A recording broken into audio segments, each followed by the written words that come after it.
Hello officers. आज आपण बघतोय ग्रामर मास्टर सिरीजचा डे 11. यामध्ये काय बघणार आहे आपण? Helping verbs. हेल्पिंग वर्ब्स नेमकं काय असतं?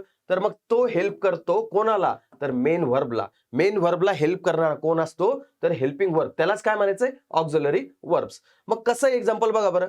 He is running. आपण हे तर बघितलं होतं ना रे, की याला V4 म्हणायचंय. हा काय असतो? V1 plus ING form. मग हे जे असतात हे मेन वर्ब झाले. या मेन वर्बला सपोर्ट करण्यासाठी इथं आलेला असतो, मदत करण्यासाठी आलेला असतो, तो म्हणजे हेल्पिंग वर्ब. जसं की he is running, they have arrived. आपण हा अराइव्ड सुद्धा बघितला होता, की बाबा हा विथ फॉर्म इथं चालला, हॅव नंतर विथ फॉर्म. पण हा हॅव काय झाला? ॲम, विल, हॅज हे सगळे काय झाले? तर हेल्पिंग वर्ब म्हणायचंय त्याला. मग यानंतर कुठला फॉर्म येतो हे सुद्धा आपल्याला माहिती पाहिजे. ॲम नंतर V4 आला, विल नंतर V1 आला, त्यानंतर हॅज नंतर V3 आला.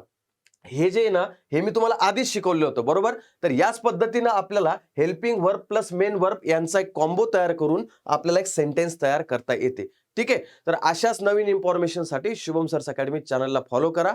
चलो, थँक यू.